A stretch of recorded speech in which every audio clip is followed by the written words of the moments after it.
నమస్తే, నేను Yogita. Welcome to Satyagrahi. AP రాజకీయాల్లో బీజేపీ పాత్ర ఏంటి?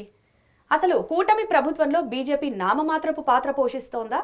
అలాగే దక్షిణాదిలో బీజేపీ తనంతటి తానుగా ఎదిగేటువంటి ప్రయత్నం చేస్తోందా, లేదంటే ప్రాంతీయ పార్టీలపైనే ఆధారపడి పనిచేస్తోందా? ఇలాంటి విషయాలని చర్చిద్దాం. ఈరోజు మనతో పాటు బీజేపీ అధికార ప్రతినిధి విల్సన్ గారు ఉన్నారు. నమస్తే విల్సన్ గారు. నమస్తే అమ్మా. సార్, అసలు ఏంటి ఏపీ కూటమి ప్రభుత్వంలో బీజేపీ నామమాత్రంగా ఉందా, లేదంటే అసలు ఏపీ రాజకీయాల్లోనే మొత్తంగా చూసుకుంటే బీజేపీ పాత్ర ఏంటి? అంటే బీజేపీకి సపరేట్ పాత్ర ఉండాల్సిన అవసరం లేదు కదమ్మా. ఆల్రెడీ మా ప్రభుత్వం మాది కూటమి ప్రభుత్వం, డబుల్ ఇంజిన్ సర్కారు అని మేము మొదటి నుంచి నరేంద్ర మోడీ గారు చెప్పిన ఏదైతే చెప్పారో పిలిపించారో అందులో భాగంగానే ఆంధ్రప్రదేశ్లో కూడా గవర్నమెంట్ ఫామ్ అయింది. కాబట్టి ఇది మా కూటమి ప్రభుత్వం. కాబట్టి మా కూటమి ప్రభుత్వం కాబట్టే మేము ముందుకెళ్తున్నాం. ఆంధ్రప్రదేశ్కి గత 5 ఏళ్లుగా జగన్మోహన్ రెడ్డి గారు చేయలేని అనేక అభివృద్ధి కార్యక్రమాలు మేము చేసి చూపిస్తున్నాం. ఇక అక్కడ నామమాత్రం అనే పదమే రాదు, వాస్తవానికి అప్లికబుల్ కాదు. ఎందుకంటే ఈరోజు ఆంధ్రప్రదేశ్లో మరి ఒట్టిపోయిన గేదె లాంటి ఆంధ్రప్రదేశ్ని ఇచ్చిన తర్వాత మేము దాన్ని ఒక కామధేనువుగా మారుస్తున్నాం. మార్చే క్రమంలో మీరు అమరావతికి చూడండి. 5 ఏళ్ళు జగన్మోహన్ రెడ్డి గారు అమరావతిని పడకేయించారు. మహిళా రైతుల మీద బూటుకాళ్ళతో స్వైర విహారం చేశారు. కుక్కల బండి నెట్టేట్టుగా మరి వెహికల్స్ కూడా ఎక్కించారు. అంటే మానవ విలువలు మొత్తం ధ్వంసం చేసిన నేపథ్యంలో ఈరోజు మళ్ళీ ఒక కొత్త ప్రపంచం, ఒక కొత్త బంగారు లోకాన్ని సృష్టించే ఒక అద్భుతమైన కార్యక్రమాన్ని భారతీయ జనతా పార్టీ నేతృత్వంలో నడుస్తూ ఉంది. దానికి ఆద్యులుగా నరేంద్ర మోడీ గారు సహకారం అందిస్తున్నారు. అందులో భాగంగానే ఈరోజు అమరావతికి 15,000 కోట్లు ఇచ్చాము.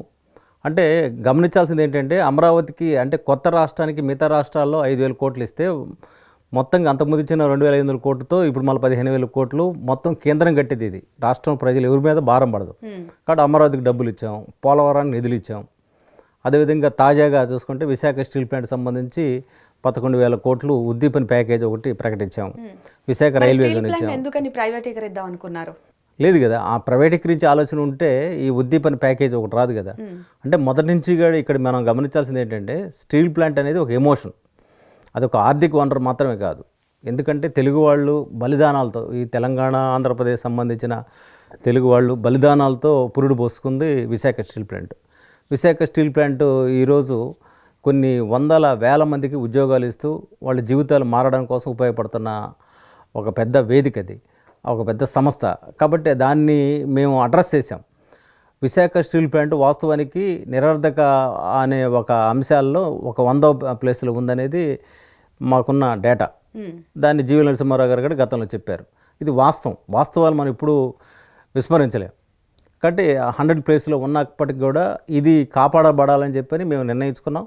ఇంతకుముందు మా పార్టీ అధ్యక్షుడు ఉన్న సోము వీర్రాజు గారు కూడా చాలా స్పష్టంగా ఒంగోలు సంబంధించిన ఒక ప్రెస్ మీట్లో విశాఖ స్టీల్ ప్లాంట్ కాపాడేది మేమే, దీనికి సంబంధించి మేము ఆ మేర కార్యాచరణ తీసుకుంటున్నాం అని చెప్పడం జరిగింది. మా పార్టీకి సంబంధించి ఎంపీగా ఆ రోజు రాజ్యసభ సభ్యులుగా ఉన్న సుజనా చౌదరి గారు ఈ విశాఖ స్టీల్ ప్లాంట్ మీద అనేక అంశాల్లో దీని మీద చర్చ నడిచినప్పుడు కూడా ఆయన ఓపెన్గా చెప్పారు, దీన్ని శైలిలో విలీనం చేస్తే ఉపయోగం అని చెప్పని. అదేవిధంగా లేదా ఆల్టర్నేటివ్ క్యాప్టివ్ మైన్ ఏర్పాటు చేయాలని. అంటే ఈరోజు సిక్ అవుతున్న ఇండస్ట్రీని తిరిగి పై తీసుకొచ్చే ఒక ఉద్దీపన ప్యాకేజ్ ఒకటే కాకుండా మనం గమనించాల్సింది ఏంటంటే వాస్తవిక పరిస్థితులు దృష్టిలో పెట్టుకుంటే దరిదాపు 25,000 నుంచి 30,000 కోట్లు అప్పులు ఉన్నాయి విశాఖ స్టీల్ ప్లాంట్. ఎలా భర్తీ అవుతుంది అంటే కేంద్ర ప్రభుత్వం కూడా ఎంతవరకు సహకరిస్తుంది? అయినప్పుడు కూడా ప్రజల ఎమోషన్స్ని, సెంటిమెంట్ దృష్టిలో పెట్టుకొని ఈరోజు విశాఖ స్టీల్ ప్లాంట్ని కాపాడడం కోసమే ఉద్దీపన ప్యాకేజీ ప్రకటించాము. ఇంకా చెప్పాలంటే రాబోయే రోజుల్లో విశాఖకి క్యాప్టివ్ మైన్ కానీ నిన్న కుమారమ్మ స్వామి గారు కూడా ప్రకటించిన పరిస్థితి ఉంది. అదేవిధంగా ఆల్టర్నేటివ్గా శైలి విలీనం చేసే ఒకటి. ఇప్పుడు మీరు గమనిస్తే అక్కడి నుంచి మనకు వచ్చే ఐరన్ ఓర్ విశాఖకి వస్తుంది. విశాఖ నుంచి మళ్ళీ ఇంకో ప్రాంతానికి పోవడం కంటే, అక్కడ పోయి మళ్ళీ మనం వెనక్కి తెచ్చుకోవడం కంటే అక్కడ విశాఖ ఫోర్ట్ ఉంది, దాన్ని వాడుకోవచ్చు.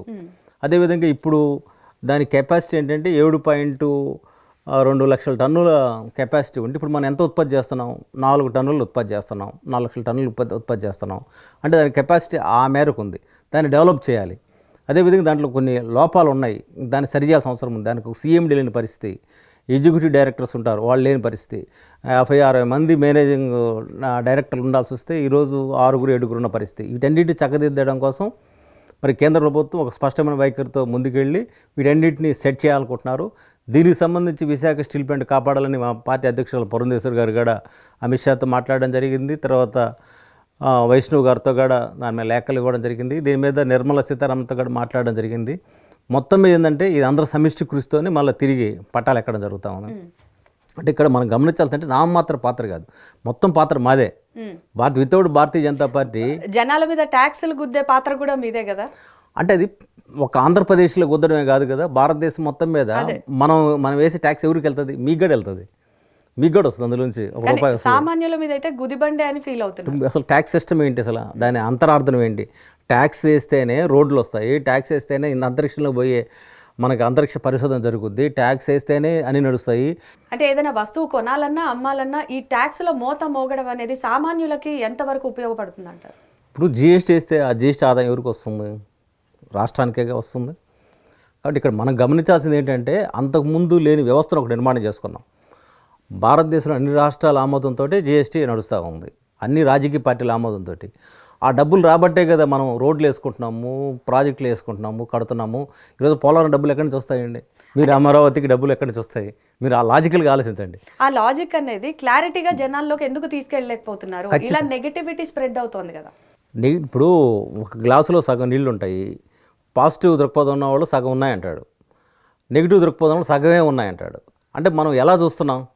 కాబట్టి ఇప్పుడు ఆంధ్రప్రదేశే కాదు, భారతదేశం మొత్తం మీద మేము ట్యాక్స్ని సద్వినియోగం చేస్తున్నాం. ప్రజలు ఇచ్చే డబ్బుల్ని ప్రజల్లోకి చేరుస్తున్నాం. అనేక రూపాయలు, అనేక ప్రాజెక్ట్ రూపాయలు. ఈరోజు అంతరిక్షాన్ని పోయే ర్యాకెట్లకు సంబంధించి ఒకేసారి 100 ర్యాకెట్లు పెట్టబోయినాయి. అలావుద్దీన్ అద్భుత దీపమా? దానికి ఏమైనా ఉంటుందా? అంటే న్యాచురల్గా ఏంటంటే ప్రజల సొమ్ము రోడ్లు వేస్తున్నాము, మొత్తం జాతీయ రహదారులు వేస్తున్నాం. ఈరోజు అమరావతి నుంచి అనంతపురం రోడ్డు వేస్తున్నాం. యాడ్ నుంచి వస్తాయి డబ్బులు? ఇక్కడ మనం గమనించాల్సింది ఏంటంటే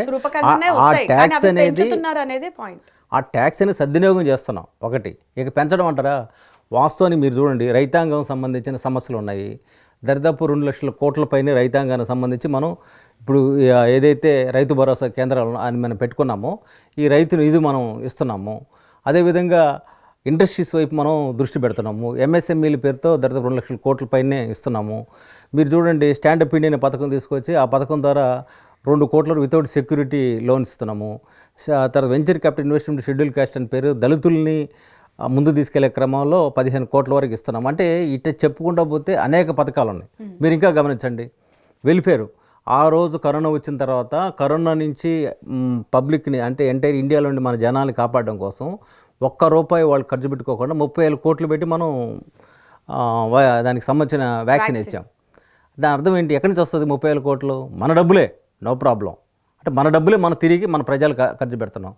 గతంలో కాంగ్రెస్ పార్టీ ప్రజల డబ్బుల్ని ఏ విధంగా దుర్వినియోగం చేస్తుందో మీకు అంతా తెలిసిందే. అందుకని మేము ఒక ప్రణాళికాబద్ధంగా భారతీయ జనతా పార్టీ కావచ్చు, లేదా ఇప్పుడున్న కేంద్ర ప్రభుత్వం కావచ్చు, ఒక ప్రణాళికాబద్ధంగా ముందుకెళ్తూ ఉంది. అందులో సందేహపడాల్సింది లేదు. రైతులకి హైయెస్ట్గా మేము ఇది మీరు గమనించాల్సిందంటే 5 ఏళ్ల పాటు ఉచితంగా బియ్యం ఇచ్చాం. ఇంతకుముందు ఎప్పుడైనా జరిగిందా? అంటే ఉచితంగా రైస్ ఇవ్వడం, ఉచితంగా వ్యాక్సిన్ వేయడమే కాకుండా ఒక్క ఆంధ్రప్రదేశ్లోనే ఒక 25 లక్షలు క్వాలిటీ పరంగా ఇచ్చారా? 25 లక్షలు ఇల్లు ఇచ్చాం కదా. అంటే నేనేమంటానంటే క్వాలిటీ అనేది రాష్ట్రాలకు సంబంధించిన మనం ఏదైతే బియ్యం అక్వైర్ చేస్తున్నాం, ఒకప్పుడు మీకు రాళ్ళు కనబడుతుండే. ఇప్పుడు ఏదైనా రేషన్ షాప్కి వెళ్ళి ఒక కేజీ బియ్యంలో రాళ్ళు ఉన్నాయో చూడండి. కొన్ని చోట్ల ఉంటాయి. అది వాళ్ళు అమ్మేటప్పుడు ఉంటాయి. ఇప్పుడు కేంద్ర ప్రభుత్వం సంబంధించిన గోడౌన్స్లో అది జరగడానికి అవకాశాలు, అలా జరిగితే మేము ఖచ్చితంగా నిఘా ఉంటుంది. రాష్ట్ర ప్రభుత్వాలు కూడా తీసుకోవాలి. ఇక్కడ మీరు ఇంకొక గమనించాల్సింది ఏంటంటే ఆ రేషన్ బియ్యాన్ని గత ప్రభుత్వం ఏం చేసింది? షిప్పుల ద్వారా మరి దాన్ని ఏ థాయిలాండ్కో ఏదో ఒక ఆఫ్రికన్ దేశాలకు పంపించేసి వీళ్ళకి ఏదో ₹10 ఇచ్చేసి కుంభకోణం చేసుకుంటూ వచ్చారు. మేము దాన్ని వ్యతిరేకిస్తున్నాం ఖచ్చితంగా. ఇప్పుడు అలాంటివి జరగకుండా ఉండాలనే వాటికి సంబంధించి చర్యలు తీసుకుంటున్నారా కేంద్ర ప్రభుత్వ పరంగా? అంటే రాష్ట్ర ప్రభుత్వాల నిఘాలో ఉంటుందండి. స్టేట్ సంబంధించి రాష్ట్ర ప్రభుత్వాల మీద కూడా కేంద్ర ప్రభుత్వం తలుచుకుంటే నిఘా పెట్టచ్చు కదా. నేనేమంటానంటే రాష్ట్ర ప్రభుత్వాలు ఎక్కడికక్కడ ఇటువంటి కరప్షన్ జరగకుండా కాపాడుకోవాలి. ఇది మన డబ్బులు కదా, మన బియ్యం కదా, మన బిడ్డలు కదా. కాబట్టి మనకు ఒక రెస్పాన్సిబిలిటీ ఉండాలి. అయితే గత 5 ఏళ్లలో ఇప్పుడు మనం చాలామంది నాయకులు, వైసీపీ నాయకులు అందరూ ఈ కుంభకోణంలో దొరికిపోయారు కదా. కాబట్టి ఇవన్నీ కూడా రెక్టిఫై చేసుకోవాల్సిన అవసరం ఉంది. కాబట్టి దాన్ని బట్టి చూస్తే మీరు అడిగిన ప్రశ్నలో ఉమ్మడి ప్రభుత్వంలో ఎక్కడ కూడా భారతీయ జనతా పార్టీ పాత్ర నామాత్రం కాదు, మొత్తం పాత్ర మాదే. మేము లేకపోతే అసలు ఎక్కడ ఏ రాష్ట్రంలో అయినా సరే అవకాశాలు లేవు కదా, కేంద్రం నుంచి డబ్బులే కదా వచ్చేది. మీరు రోడ్లకి ఇచ్చినా ఏటికి ఇచ్చినా సరే కేంద్రం డబ్బులే కదా.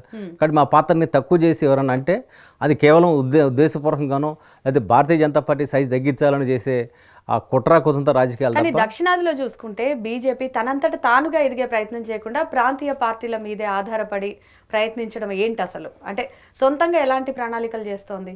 అసలు బీజేపీని అర్థం చేసుకోవడంలో మేము అర్థం చేయించే విషయంలో పబ్లిక్ని కొంచెం అవేర్నెస్ బిల్డప్ చేయాలి. అంటే నార్త్ ఇండియా సైకాలజీ వేరు, సౌత్ ఇండియా సైకాలజీ వేరు. అసలు భారతీయ జనతా పార్టీ సిద్ధాంతాన్ని అర్థం చేసుకోవాలి. ఏంది అసలు భారతీయ జనతా పార్టీ ఏం చెప్తుంది?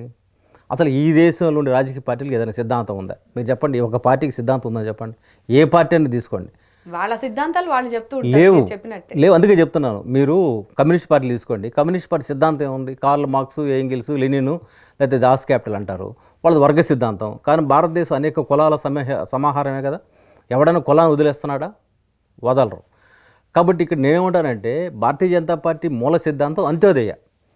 మా పార్టీ సిద్ధాంతకర్త శ్యాంప్రసాద్ ముఖర్జీ గారు ఏం చెప్పారు? సామాజిక ఫలాలు కింది వాళ్ళకి అందాలన్నాడు. అదే అంత్యోదయ. కింది వాడికి సామాజిక ఫలాలు అందడం అంత్యోదయ పథకం పెట్టడం మాత్రమే కదా అంత్యోదయ అంటే. ఇది అంటే ఇదే అంబేద్కర్ చెప్పారు. అంబేద్కర్ ఏమన్నాడు? ఆకాశం కింద సంపద పంపిణీ జరగాలన్నాడు. ఇదే కదా మేము కూడా చెప్తున్నాం. కాబట్టి ఇక్కడ మా గమనించాల్సింది ఏంటంటే ఇక్కడ పంపిణీ జరగాలి.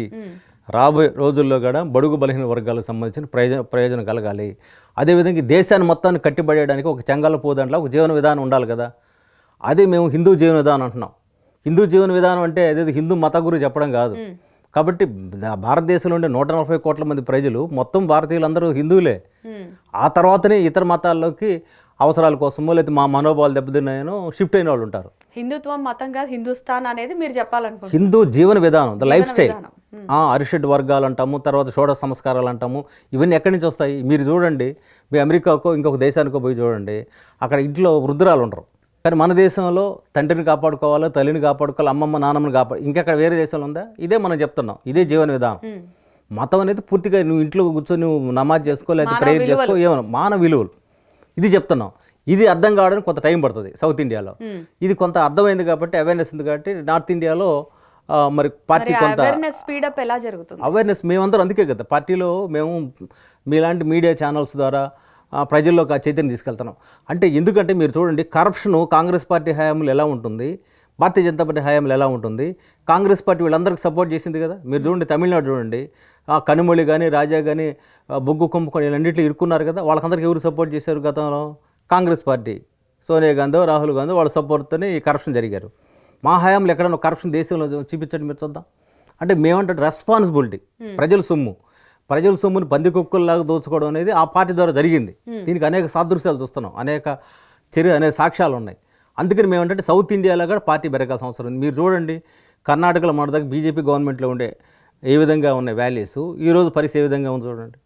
పోనీ తెలంగాణ తీసుకోండి, తెలంగాణలో కాంగ్రెస్ పార్టీ రెడ్ హ్యాండెడ్ దొరికిన వ్యక్తిని, అంటే ఒక నిందితుడిని తీసుకెళ్ళి మీరేం చేశారు? ఇక్కడ కాంగ్రెస్ పార్టీ సీఎంని చేశారు. అంటే ఆ పార్టీకి ఏం వాల్యూస్ ఉన్నాయి, విధి విధానాలు ఏమున్నాయి? అంటే ఇక్కడ గమనించాల్సింది ఏంటంటే పార్టీకి ఒక లైన్ ఉండాలి. ఆ లైన్ లేని పరిస్థితుల్లో కాంగ్రెస్ పార్టీ ఉంది, ఒక సైద్ధాంతిక పునాదితో భారతీయ జనతా పార్టీ ఉంది. ఇది జనాల్లోకి తీసుకెళ్తాం. ఒకరోజు కాకపోయినా బెర్లిన్ కూడా ఒకరోజు బద్దలైందా? మేము చెప్తూ పోతాం జనాలకి. ఎందుకంటే భారతదేశంలో మీరు చూడండి, ఒక హైదరాబాదులో గోకుల్ చాటు, లుంబిని పార్క్ ఇలాంటి ఉదంతాలు మా హయాంలో జరిగాయా? ఇక్కడ ఎవరికి స్లీపర్ సెల్స్గా ఎవరికి కొమ్ము కాస్తా ఉన్నారు? దీన్ని కొమ్ము గేయడం కారణం ఎవరు? కాంగ్రెస్ పార్టీకి సంబంధించిన పెద్దలు కొద్దిమంది ఉపయోగపడబట్టే కదా, వెనక బ్యాక్గ్రౌండ్ బట్టే కదా వాళ్ళు ఎంత ధైర్యంగా వచ్చి మన ప్రాంతాల్లో బాంబులు వేసిపోయారు. మీరు బొంబాయి పెళ్ళిళ్ళు కానీ ఇవన్నీ కూడా కాంగ్రెస్ పార్టీ హయాంలో జరిగాయి కదా. నేనేమంటానంటే దానికి అలాంటి తీవ్రవాద శక్తులు ఈ దేశాన్ని విచ్ఛిన్నం చేయాలనుకున్న శక్తులకి కొద్దిమంది ఇక్కడ ఊతంగా ఉన్నారు. ఆ ఊతంగా ఉన్న వాళ్ళలో ఆ పార్టీ కూడా ఉంది. ఆ పార్టీ పెద్దలు, పార్టీలో లైన్ ఉండొచ్చు, కానీ ఆ పార్టీలో పదువుతున్న వాళ్ళు, ఆ పార్టీ ఎదుగుతున్న వాళ్ళందరూ ఏం చేస్తున్నారు? వాళ్ళకి సపోర్ట్ చేస్తున్నారు. ఇప్పుడు ఉదాహరణకి రజకారుల వారసత్వంగా ఉన్న ఓవైసీలకి ఎవరు సపోర్ట్ చేస్తున్నారు? కాంగ్రెస్ పార్టీ భుజం మీద వేసుకుంటుంది కదా. ఇంకా చెప్పాలంటే మీకు ఒక వ్యాలిడ్ ఎగ్జాంపుల్ చెప్పాలంటే 74లో షబాన్ అనే మహిళకి మనోవర్తి కోసం కేసు వేస్తే సుప్రీంకోర్టు మనోవర్తి ఇమ్మంది. మరి ఆ మహిళకి అన్యాయం జరగడానికి ఎవరు కారణం? రాజీవ్ గాంధీ ముస్లిం లా బోర్డు పేరుతో వాళ్ళు ఏదో వాళ్ళు ఓట్లు పోతాయని పేరుతో ఆ మహిళకి అన్యాయం చేసింది. మేము వచ్చి ఏం చేసాము, తలాక్ అని బిల్ తీసుకొచ్చి ఆ బిల్ ద్వారా మహిళల్ని మేము కాపాడుకుంటున్నాం కదా. అంటే ముస్లిం మహిళల్లో ముస్లిమ్స్ కూడా మొత్తం కూడా ఎవరు రుణపడి ఉన్నారు? నరేంద్ర మోడీ గారు రుణపడి ఉన్నారు, భారతీయ జనతా రుణపడి ఉన్నారు. ముస్లిం అక్కకో చెల్లికో తల్లికో అన్యాయం జరిగితే అంతకుముందు స్పందించే వ్యవస్థ లేదు. ఇప్పుడు మేము ఉన్నాం కాబట్టి. సుమారు మీరు ఒక 10 ఏళ్ల నుంచి బీజేపీలోనే కొనసాగుతున్నారు కదా. సో మీరు ఎటువంటి ఏమంటారు ఈ డిస్క్రిమినేషన్ ఇలాంటివి ఏవి మీరు ఎదుర్కోలేదా పార్టీలో? ఇది నేను కాదండి, అంబేద్కరే చెప్పాడు. ఒకసారి ఆర్ఎస్ఎస్ శిక్షణ విభాగానికి వెళ్ళినప్పుడు మతం గురించి కులం గురించి అడగని వ్యవస్థ ఎక్కడ ఉందంటే ఆర్ఎస్ఎస్లే అని చెప్పాడు ఆయన విల్సన్ స్పష్టంగా. అనే పేరు మిమ్మల్ని అత్యున్నత పదవులకు దూరం చేస్తుందేమో అనేటువంటి అనుమానం. అంటే ఒకటి, మేము ఒక పదవుల కోసం పనిచేయడం, దేశం కోసం ధర్మం కోసం పనిచేసేటప్పుడు ఎవడైనా సరే, నేనే కాదు ఎవరైనా సరే, ముందు ఎవరి కోసం పనిచేస్తున్నావు? రాజకీయాలు డబ్బులు సంపాదించడం కోసమా, ఒక విజన్ కోసమా, దేనికోసం పనిచేయాలి? దేశం కోసం పనిచేస్తున్నాం. పనిచేయడమే దేశభక్తి అంటే. దేశభక్తి అంటే పదవులు సంపాదించుకోవడం కదా. ఏమో ఏదో ఒక రోజు మాకు అవకాశాలు వస్తాయి, ఎదురు చూస్తాం, అందులో సందేహం లేదు. సో బీజేపీ మీకు ఆ స్థానం ఇస్తుంది అంటారు? నేను ఒక అధికార ప్రతినిధిగా ఉన్నాను, రాష్ట్ర కార్యదర్శిగా ఉన్నాను. నిజంగా మీరు అన్నట్టు అట్లాంటి వివక్ష ఉంటే పేరు పక్కన పెట్టండి. నేను ఒక విషయం చెప్తున్నాను, మాకు ఒక సిద్ధాంతం ఉంది, పార్టీలో ఒక సిద్ధాంతం ఉంది. ఇది మా జనాలు కూడా చెప్తున్నాం. అంబేద్కర్ ఏదైతే సామాజిక న్యాయం చెప్తున్నారో ఆ సామాజిక న్యాయం సిద్ధాంతీకరణ ఇక్కడ ఉంది. కానీ ఈలోపు ఏం చేస్తారంటే రకరకాల పేర్లతో భారతీయ జనతా పార్టీ డ్యామేజ్ చేయడానికి ప్రయత్నం చేస్తారు. అంబేద్కర్ మీద చేసినటువంటి అమిత్ షా వ్యాఖ్యలను ఎలా చూస్తారు మీరు? ఏమన్నాడు అమిత్ షా గారు? ఏమన్నారు ఒకసారి మీరు చెప్పండి, ఏమన్నాడు? అంబేద్కర్ పేరుని వాడడం ఫ్యాషన్ అయిపోయింది అన్నారు కదా. ఆయన ఏమన్నాడంటే అసలు కాంగ్రెస్ పార్టీకి అంబేద్కర్ గురించి మాడే అర్హత లేదు. ఎందుకంటే కాంగ్రెస్ పార్టీ చరిత్ర ఏంటి? అంబేద్కర్ ఓడించిన చరిత్ర. నిజంగా అంబేద్కర్ ఆ రోజుల్లో సామాజిక విప్లవం కోసం పనిచేసిన వ్యక్తి కదా. ఆయన బరోడా మహారాజ్ దగ్గర పనిచేస్తుంటే ఆయన కులంగడ చెప్పుకోలేని పరిస్థితుల్లో ఆయన దగ్గర పనిచేసే పెద్ద పొజిషన్లో ఉన్నా కానీ ఆయనకి దూరం నుంచి ఫైళ్ళు ఇచ్చేవాళ్ళు. ఆయన ఒక దగ్గర స్టే చేస్తే పారసీక అని చెప్పుకొని బతకాల్సి, అటువంటి దుర్భర పరిస్థితుల్లో నుంచి తమ జాతులకి ఆత్మగౌరవం తీసుకొస్తున్నప్పుడు అతన్ని రిప్రజెంటేటివ్గా ముందు తీసుకెళ్ళాలి. కానీ కాంగ్రెస్ పార్టీ ఏం చేసింది? ఓడించడం కోసం ప్రయత్నం చేసింది, ఓడించింది కూడా. ఆయన కౌంటర్గా బాబు జగజ్జీవరావు తీసుకొచ్చారు. అంటే కాంగ్రెస్ పార్టీకి అసలు అంబేద్కర్ పట్ల మాట్లాడడానికి ఏముంది? తర్వాత పోనీ అట్ట అనుకుందాం, అంబేద్కర్కి ఆయన వాళ్ళు ఏమైనా భారతరత్న ఇచ్చారా? అంబేద్కర్ సంబంధించిన పటాన్ని పార్లమెంట్ హాల్లో పెట్టారా? భారతీయ జనతా పార్టీ అంబేద్కర్ని మేము గౌరవించాం, ఆయన చేసిన సర్వీస్ని గౌరవించాం.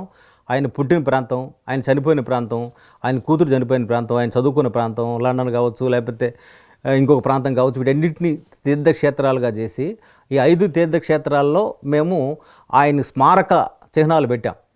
అంటే దర్శనిక క్షేత్రాలుగా పెట్టాం. అంటే ఒక మహానీయుడు, ఒక మహానుభావుడు ఈ భారతదేశంలో పుట్టాడు. ఇప్పటికే కాదు, ఇంకొక 100 ఏళ్ళ కూడా అంబేద్కర్కి సమానమైన వ్యక్తి లేరు.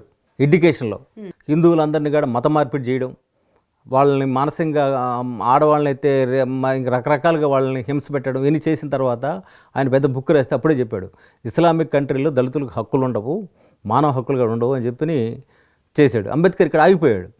అంబేద్కర్ అనుకుంటే ఆ రోజు ఈ దేశమే కాదు, ప్రపంచంలో ఏ దేశానికి వెళ్ళి ఆ స్థాయికి వెళ్ళేవాడు. కానీ ఆయన పోలే కదా. ఈ దేశంలో దళితులు హక్కులు కావాలన్నాడు. ఆయన ఒకటే చెప్పాడు, మాస్టర్కి అధికారం, దానికోసం వెళ్ళమన్నాడు. ఈరోజు భారతీయ జనతా పార్టీలో ఒక బీసీ వ్యక్తి ప్రధానమంత్రిగా ఉన్నాడు, నరేంద్ర మోడీ గారు. కాంగ్రెస్లో ఇప్పటికైనా సాధ్యం ఉందో చెప్పండి? ఇప్పుడు కాంగ్రెస్ పార్టీ ఇచ్చిన మొత్తం ప్రైమ్ మినిస్టర్లో ఏ రోజైనా సరే కాంగ్రెస్ పార్టీ ఒక ఎస్సీఓ, ఒక బీసీఓ, ఒక మైనార్టీయో ఇంకొకరో ప్రధానమంత్రి అవకాశం ఉందా? బట్ భారతీయ జనతా పార్టీలో ఒక ఎస్టీని రాష్ట్రపతి చేసుకున్నాము. అంతకుముందు అబ్దుల్ కలాం ముస్లిం అయినా కానీ ఆయన్ని మన రాష్ట్రపతిని చేసుకున్నాము. ఇప్పుడు ప్రైమ్ మినిస్టర్గా ఒక బీసీ వ్యక్తి ఉన్నాడు. రేపు పొద్దున ఒక ఎస్సీ కూడా భారతీయ జనతా పార్టీలో ప్రైమ్ మినిస్టర్ కావచ్చు. సో వాట్, నాకు కూడా అవకాశం రావచ్చు. కానీ అవకాశం నాకు కాంగ్రెస్ పార్టీలో ఉండదు కదా. ఏదో ఒక రోజు భారతదేశానికి ప్రధానమంత్రి అయ్యే అవకాశం వస్తే అది నాకే వస్తుంది, నాలాంటి వాడికే వస్తుంది. అంటే బీజేపీ పార్టీలో పెద్ద పదవులు అనేవి అందని ద్రాక్ష అనేది ఒకటి ఉంది, దానికి మీరేం చెప్తారు? వచ్చాయి కదా, ఇప్పుడు వచ్చిన పదవులే చెప్తున్నాను, నిదర్శనాలు, సాదృశ్యాలు. మీ కమిట్మెంట్తో పనిచేయండి, పదవుల కోసం పనిచేయద్దు. నువ్వు కమిట్మెంట్తో పనిచేసే రోజు పదవి అంటే ఏంటి? రెస్పాన్సిబిలిటీ. ఎస్, నేను చైర్మన్గా చేశాను, నాకు అవకాశం వచ్చినప్పుడు ఇండస్ట్రీ పాలసీ తీసుకొచ్చా, ఉమ్మడి కార్పొరేషన్లో చైర్మన్గా. దానికి ముందు ఉద్యమ నేపథ్యం కూడా ఉంది. నేనేమంటానంటే మీరు కష్టపడి పనిచేయండి, కమిట్మెంట్తో పనిచేయండి, పదవులు ఇవ్వాలిగా రేపైనా వస్తాయి. పదవుల కోసం పనిచేసేవాడు ఊడు భారతీయ జనతా పార్టీ అంటారు. అసలు పదవుల కోసం పనిచేయద్దంట. నేను భారతీయ జనతా పార్టీ కార్యకర్తగానే పిలిపిస్తున్నా, అసలు పదవుల కోసం పనిచేయద్దు. నీ కమిట్మెంట్ ఉండి, నీకు సిన్సియారిటీ ఉండి, నీ డెడికేషన్ ఉండి వాళ్ళకి రేపైనా వస్తుంది. పదవి అనేది రెస్పాన్సిబిలిటీ. నాకు అవకాశం వస్తే నేనేం చేశానంటే దాన్ని నేను 500 కోట్ల బడ్జెట్ నడిపాను. ఎక్కడ ఒక్క రూపాయి కరప్షన్ చేయలేదు, 10,000 కోట్ల ఆస్తులు కాపాడాను, దళితులకు ఇండస్ట్రీ పాలసీ తీసుకొచ్చాను అంటే నాకు వచ్చిన అవకాశాన్ని ఏం చేశాను, ఉపయోగించుకున్నా. అంబేద్కర్ ఒక మాట అంటాడు, ఎవడన్నా ధనవంతుడు భోజనం పెడితే వెళ్ళు, పోతా పోతా నీ గుడిసి తగలబెట్టుకోవద్దంటాడు. అంటే నీ రూట్స్ని ధ్వంసం చేయొద్దంటాడు. చాలామంది ఏం చేస్తారంటే ఇక్కడ కూడా ఒక అవకాశం వచ్చిన తర్వాత వాళ్ళు తమ పుట్టిన జాతిని మర్చిపోతున్నారు, కులాన్ని మర్చిపోతున్నారు. 2 అంబేద్కర్ గారు అన్ని వర్గాల కోసం పనిచేశాడు కదా. ఇప్పుడు మీరు ఈరోజు ఆయన్ని ఒక మతానికి అయితే ఒక కులానికి అంటగడతా ఉంటారు, అంతకంటే బూత్ ఇంకొకటి లేదు. అంబేద్కర్ హిందూ కోడ్ బిల్లు కోసం కదా రాజీనామా చేశాడు. ఏబిసిడి వర్గీకరణకు సంబంధించి నేను అక్కడికి వచ్చే ముందు అంబేద్కర్ని ఒక కులానికి కట్టేయకూడదని ఎందుకు చెప్తున్నానంటే హిందూ కోడ్ బిల్ తీసుకొచ్చాడు. హిందూ కోడ్ బిల్ ఎందుకు తీసుకొచ్చాడు? ఈరోజు మీకైనా లేకపోతే మా అక్కకైనా మా చెల్లికైనా మా ఆవిడికైనా మా పిల్లలకైనా మహిళలుగా ఉన్న వాళ్ళకందరికీ హక్కులు ఎవరు ఇచ్చారు? అంబేద్కర్ ఇచ్చాడు. ఆ చట్టం పెట్టకపోతే నేను రిజైన్ చేస్తాను, రిజైన్ చేసి బయటకు వచ్చాడు. ఆయన వచ్చిన 10 ఏళ్లకే నెహ్రూ దాన్ని ఇంప్లిమెంట్ చేశాడు. అంటే అర్థం ఏంటి? ఈ భారతదేశంలో అందరు ప్రజల కోసం కదా ఆయన పనిచేశాడు, ఆయన ఒక వర్గం కోసం పనిచేయలే కదా. కాబట్టి మొత్తం మహిళలు, భారతీయ మహిళలందరూ ఆయనకి రుణపడ్డట్టే కదా. ఇక పురుషులు అంటారా, రాజ్యాంగం రాసి ఇచ్చినప్పుడు ఆయనకి మనం ఆ గ్రాటిట్యూడ్ మనకు ఉండాలి కదా. అందుకే ఈరోజు ఏంటంటే ఆయన యుగ పురుషుడు అయ్యాడు. ఆయనకి ఆల్టర్నేటివ్ పర్సనాలిటీ ఇంకా తయారు కాలేదు. ఆయన బాటలో పోవడం మేమందరం పనిచేయాలి. అందుకే కరప్షన్ చేయకూడదంట. నా నినాదం ఒకటే, రాజకీయాలు డబ్బు సంపాదించకూడదు, వ్యాపారం నష్టానికి చేయకూడదు. సో ఈ ఏబిసిడి వర్గీకరణకు సంబంధించి మీ పర్సనల్ ఒపీనియన్ ఏంటి? అదే చెప్తున్నాను, కాంగ్రెస్ పార్టీ అనేది ఒక ఎయిడ్స్ క్రీమ్ లాంటిది. కాంగ్రెస్ పార్టీకి విధానం లేదు, పద్ధతి లేదు. కాంగ్రెస్ పార్టీలో ఉషా మెహ్రా కమిషన్ వేశారండి. ఉషా మెహ్రా కమిషన్ ఏబిసిడికి సిఫారసు చేసింది. సిఫారసు చేస్తే ఇంప్లిమెంటేషన్ ఎందుకు చేయలేదు? మీకు కూడా అవగాహన కోసం చెప్తున్నాను. కొంత ఉషా మెహ్రా కమిషన్ వేశారు. అప్పుడు నేను ఆ కమిషన్ వేసిన దగ్గర వేయడం కోసంలో కూడా మా పాత్రగాడు ఉంది. ఉషా మెహ్రా కమిషన్ ఇంప్లిమెంట్ చేయకుండా ఎందుకు ఆపారు దాన్ని? ఒకటి, తాజాగా చూసుకుంటే రేవంత్ రెడ్డి గారు మొన్న పార్లమెంట్లో 7 కమిటీ జడ్జీస్ ఒక డెసిషన్ ప్రకటించారు. ఏమని ప్రకటించారు? సామాజిక న్యాయం చేయాలి, ఖచ్చితంగా రిజర్వేషన్ల హేతుబద్ధీకరణ జరగాలి అన్నప్పుడు 5 జడ్జీల తర్వాత 7 జడ్జీలు ఒక నిర్ణయం తీసుకున్నప్పుడు రేవంత్ రెడ్డి గారు కూడా ప్రకటించారు. ప్రకటించిన తర్వాత అసలు ఆ పార్టీకి విధానం ఎక్కడ ఉంది? ఆ పార్టీకి సంబంధించిన వివేక్ ఒక సంఘాల్లో వాళ్ళ కులం పేరుతో పోయి సంఘాల్లో మీటింగ్ పెట్టాడు. ఆ కులం పేరుతో కొద్దిమంది పని చేసుకోవచ్చు, తప్పులేదు. కానీ నువ్వు ఆ పార్టీలో ఉండి ఎట్లా మాడతావు? ఇప్పుడు నేను కూడా ఏబిసిడికి మా పార్టీ అనుకూల నిర్ణయం తీసుకుంది. నాకు ఇష్టం లేకపోతే నేను మాడకూడదు. పార్టీ లైన్ అది. కాంగ్రెస్ పార్టీకి లైన్ ఎక్కడ ఉంది? ఏడ్చింది. కాబట్టి ఒక్కొక్కరు మొన్న పార్టీ డిప్యూటీ సీఎం మీద కూడా విమర్శలు వచ్చాయి కదా. నేనేమంటానంటే ఏబిసిడి అనేది ఒక కులం సమస్య కాదు. ఎస్సీలో ఉండే 61 కులాలు, ఆంధ్రప్రదేశ్కి వస్తే 61 కులాలకు సంబంధించి వాళ్ళకి రిజర్వేషన్ హేతుబద్ధీకరణ జరగాలి. అసలు ఏం చెప్తుంది ఏబిసిడి? చాలామందికి అర్థం కావడం కోసం చెప్తున్నాను. మాలల్లో మాదిగలు ప్రేమించాలి, మాదిగలు డెక్కలు ప్రేమించాలి, డెక్కలు బయళ్ళు ప్రేమించాలి, బయళ్ళు బొడోజంగాలు ప్రేమించాలి. ఇప్పటికి కూడా అటెండర్ ఉద్యోగం లేని కులాలు ఉన్నాయి కదా ఎస్సీల్లో. మీరు రిజర్వేషన్ ఫలాలు ఒక మాలలో మాదిగలు ఎంజాయ్ చేయాలి, ఏముంది రూలు? ఇది కదా అంబేద్కర్ చెప్పేది, కింది వాళ్ళకి సామాజిక ఫలాలు అందాలనే కదా. ఏబిసిడి సైద్ధాంతికరణ అది. మీరు రోస్టర్ సిస్టమ్ పెట్టుకోండి, ఇప్పటిదాకా అనుభవిస్తున్న కులాలు మీరు పక్కన పెట్టండి, నాకైతే అభ్యంతరం లేదు. కింద ఉండే ఒక బొడోజంగాలకో, మోచికో, ఒక బైండ్ క్యాస్ట్కో, ఒక అటెండర్ గడి ఉద్యోగం లేని పరిస్థితులు ఉండి మనమంతా కలెక్టర్లుగా ఉండి డాక్టర్లుగా ఉంటే నీ తమ్ముడు బలహీనంగా ఉండి బక్క చిక్కిపోతే నువ్వు ఒక్కడివే మరి నల్లగని చొక్కా వేసుకుని తిరుగుతా నువ్వే హుందాగా ఉంటే వాడి పరిస్థితి ఏంటి? కాబట్టి కింద ఉన్నవాడు మన తమ్ముడు, అయితే మన చెల్లి, వాళ్ళ పైకి లాక్కరావాలి. అదే అర్హతగా చూస్తున్నారా, లేదంటే చదువు ఇది అర్హత కాదా? అదేనమ్మా, ఏబిసిడి అనేది అందరికీ అవకాశాలు రావాలి. Social justice, principle of social justice, అందరికీ అవకాశాలు రావాలని చెప్పడం ఏబిసిడి సూత్రీకరణ. మేము దానికి మద్దతు ఇస్తున్నాం, అందులో సందేహం లేదు. భారతీయ జనతా పార్టీ సూత్రబద్ధంగా ఆ రోజు వెంకయ్యనాయుడు గారి దగ్గర నుంచి పార్టీ లైన్ అది. నరేంద్ర మోడీ గారు కూడా హైదరాబాద్ జరిగే సభకు వచ్చి మద్దతు ఇచ్చారు. కానీ ఏబిసిడి అనేది మేము సోషల్ జస్టిస్ ప్రిన్సిపల్ కింద చూస్తాం తప్ప ఒక కులానికి మేలు చేసి సబ్జెక్టుగా చూడడం. కానీ ఒక మతతత్వ పార్టీగా బీజేపీకి ఎందుకు ముద్రపడింది అంటారు? అది చెప్తాను. భారతదేశం అనేది ఒకప్పుడు ఒక దేశమా? మీరు చెప్పండి. ఇది కొన్ని సమూహాల సమాహారం భారతదేశం. కొన్ని దగ్గర జమీందారులు, హిందుత్వవాదులు, ఒక అందుకే చెప్తున్నా హిందుత్వం ఇదే వస్తుంది. 400 సంవత్సరాలు ఈ దేశంలో ఎవరు పరిపాలించారు? ముస్లిమ్స్. 200 సంవత్సరాలు క్రిస్టియన్స్ పరిపాలించారు. అంటే ఈ దేశాన్ని పరిపాలించుకోవడానికి ఈ దేశం ఒక జీవన విధానం ఉండాలి కదా, అదే హిందూ జీవన విధానం చెప్తున్నాం. దాన్ని మతం అని మీరు ఎందుకు ముద్రేస్తున్నారు? మతం అనేది నీ వ్యక్తిగతం. నువ్వు క్రిస్టియన్, మా పార్టీ పెద్దలు కూడా 140 కోట్ల మంది భారతీయ హిందువులమే. ఇప్పుడు క్రిస్టియన్ అనుకున్న వాళ్ళు మనం కన్వర్ట్ అయ్యాం. ఎందుకు? అక్కడే హిందూ మతాలు మాకు రెస్పెక్ట్ లేదని కొద్దిమంది ఇల్లు ఉండొచ్చు. గర్వాపసి మళ్ళీ తిరిగి వాళ్ళు ఎందుకు రావాలంటే మంది మూలం ఇది, నువ్వు ఎక్కడ తిరిగినా ఫైనల్గా ఇంటికి చేరుకుంటావు కదా. కాబట్టి గర్వాపసి అనేది ఒకటి జరగాల, అంటే జీవన విధానం ఒకటి మనకి అర్థం చేసుకోవాలి. అందుకని ఏంటంటే మనం మాకు మతపరమైన ప్రాతిపదిక దేశం కావాలి. ముస్లిమ్స్ వెళ్ళిపోయిన తర్వాత కూడా వాళ్ళు చేస్తున్న దుర్మార్గం ఏంటి?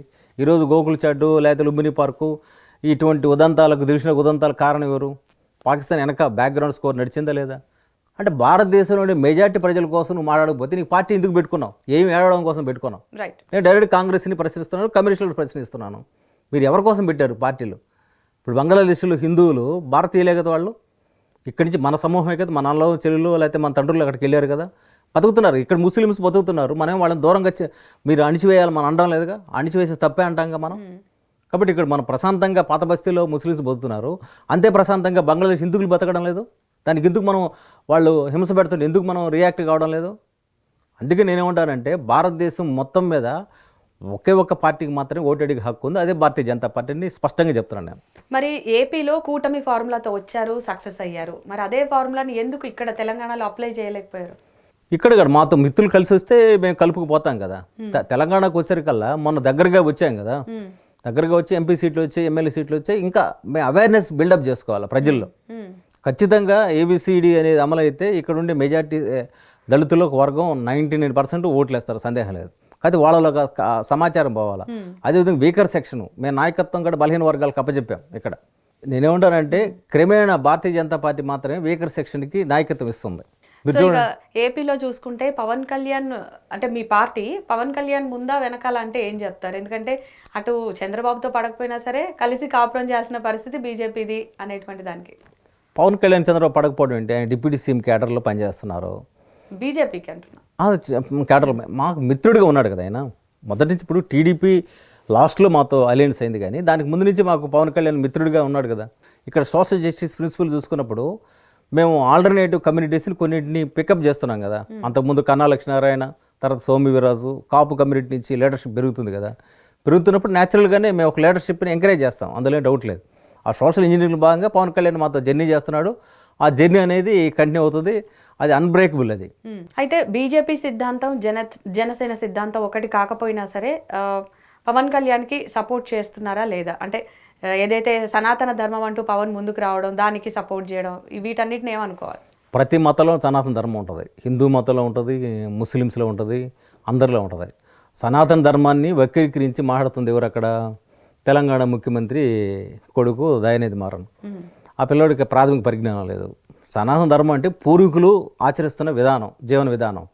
మరి ఆ జీవన విధానం ఉండాలని ప్రజలందరూ, భారత ప్రజలందరూ కోరుకుంటున్నారు కదా. కోరుకుంటున్నప్పుడు దాని మీద వ్యతిరేకించాల్సిన అవసరం లేదు కదా. కాబట్టి ఇక్కడ ఏంటంటే దానికి ఒక మతానికి ముడి పెట్టాల్సిన అవసరం లేదు. ఒక ధర్మం, మన అన్న చెల్లి అక్క తమ్ముడు ఈ షోడ సంస్కారాలు ఎట్టయితే మనం రెస్పెక్ట్ చేస్తున్నాం, అట్లాగా కొన్ని ఒక ధర్మాన్ని కాపాడుకుంటే ధర్మం రక్షిత అన్నారు కదా. కాబట్టి ఒక ధర్మాన్ని కాపాడుకోవాలనేది భారతీయ జనతా పార్టీ మూల సిద్ధాంతం. ఆ ధర్మమే కదా ప్రజల్ని కాపాడుతుంది. కాబట్టి ఆ ధర్మం మేము నమ్మాం. నరేంద్ర మోడీ గారికి ఆల్టర్నేటివ్ పర్సనాలిటీ ఇండియాలో లేదు. రాహుల్ గాంధీ గారు సమీపంలో ఒకటి రాలేడు. ఆయన వ్యక్తిగా ఎంత బలహీనుడో తెలుసు, నాయకత్వ దక్షత లేని పరిస్థితి తెలుసు. తర్వాత ఇతర దేశాలకు పోయి కూడా భారతదేశం మీద నిందలేసి ఎట్ట మాట్లాడతాడో తెలుసు.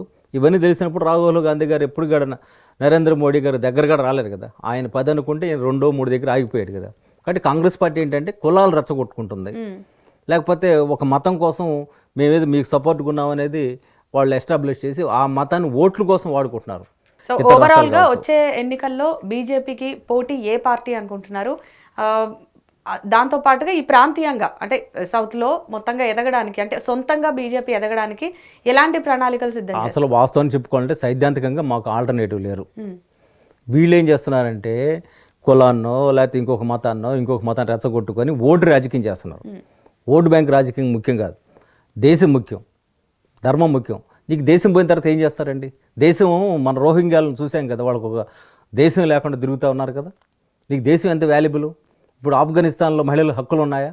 ఆఖరికి విమానం రెక్కలు పట్టుకొని ఏలాడే పరిస్థితికి వెళ్ళారు కదా, హక్కులు ఉన్నాయా? మీరు చాలా దేశాలు చూడండి, ఆ దేశాల్లో హక్కులు లేకుండా అల్లాడుతున్నారు కదా. మన దేశంలో ప్రశాంతంగా జీవిస్తున్నాం కదా. కాబట్టి దేశం కోసం మనం పనిచేయాలి, మనం ప్రతి ఒక్కరు దేశం కోసం పనిచేయాలి. సియాచిన్ పర్వత ప్రాంతాల్లో సైనికుడే కాదు, భారతదేశంలో ప్రతి ఒక్కడు తన నెక్స్ట్ జనరేషన్ కోసం పనిచేయాలి. నెక్స్ట్ జనరేషన్ కోసం కాపాడేది ఎవరు?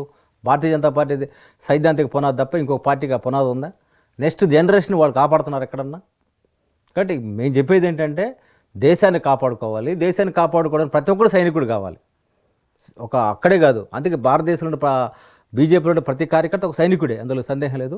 అట్లా ఖచ్చితంగా ఈ దేశ నిర్మాణం కోసం పనిచేస్తున్న ప్రతి ఒక్క కార్యకర్త కూడా మేము ఏదైతే భారతీయ జనతా పార్టీ ఒక లక్ష్యంతో వెళ్ళడం కాకుండా త్రివర్ణ పతాకాన్ని మేము సెల్యూట్ చేస్తున్నాం. త్రివర్ణ పతాకాన్ని ఎవరైతే సెల్యూట్ చేయరో వాడు మా దృష్టిలో భారతీయుడు కాదని కూడా స్పష్టంగా చెప్పగలం. మరి చిరంజీవి గారి పేరు ఉపరాష్ట్రపతిగా ఆయనని నియమిస్తారని చెప్పేసి వస్తుంది. సో ఇది ఎంతవరకు నిజం? కొంతమంది రాజ్యసభ దక్కచ్చు అంటున్నారు, ఉపరాష్ట్రపతి అంటున్నారు. ఇప్పుడు చిరంజీవి గారు ఒక పెద్ద నటుడు, మెగాస్టారు. రక్తదానం చేయడం ద్వారా ఆయన ఒక మెసేజ్ ఇచ్చాడు, తన సమాజం కోసం పనిచేస్తారని ఒక మెసేజ్ ఇచ్చారు. వాళ్ళ తమ్ముడు పవన్ కళ్యాణ్ గారు భారతీయ జనతా పార్టీకి దగ్గరగా ఉండి ఆయన ముందుకెళ్తున్నారు. చిరంజీవి గారికి ఉపరాష్ట్ర పదవి ఇస్తే తెలుగు వాళ్ళందరూ సంతోషపడతారు. ప్రాంతాలకి దానికి పవన్ కళ్యాణ్ ఏమన్నా బీజేపీతో సన్నిహితంగా ఉండడం కారణం అవ్వచ్చా? అంటే ఇంకోటి కూడా మనం గమనించాల్సిందంటే వీకర్ సెక్షన్. ఇప్పుడు కాపులు ఒక రాజ్యాధికారం వైపు ముందుకెళ్తున్నారు, పవన్ కళ్యాణ్ గారు ముందుకెళ్తున్నారు. వెళ్ళే క్రమంలో చిరంజీవి గారికి అంతటి పదవి వస్తే వీకర్ సెక్షన్ కూడా మెసేజ్ వెళ్తుంది కదా, ఆ సామాజిక వర్గానికి కాకుండా వెళ్తుంది కదా. ఆయన సామాజిక పునాదితోనే కదా పార్టీ పెట్టాడు. కాబట్టి ఆయనకైనా అంత అవకాశం వస్తే అందరూ అప్రిషియేట్ చేస్తారు. అదేమి మనం తీసేయాల్సిన అవసరం లేదు. నేనైతే వెల్కమ్ చేస్తా, వస్తే సంతోషపడతా. Right, thank you so much Wilson garu. So చూశారు కదా, ఇది విల్సన్ గారు చెప్తున్నటువంటి విషయాలు. అంటే భారతదేశంలో ప్రతి ఒక్క పౌరుడు కూడా ఒక సైనికుడే. అలాగే భారతీయ జనతా పార్టీకి ఉన్న సిద్ధాంతాలు మరే పార్టీకి లేవు. ఆ సిద్ధాంతాలే మమ్మల్ని మళ్ళీ అధికారంలోకి తీసుకొస్తాయని కూడా చెప్తున్నారు. Stay tuned.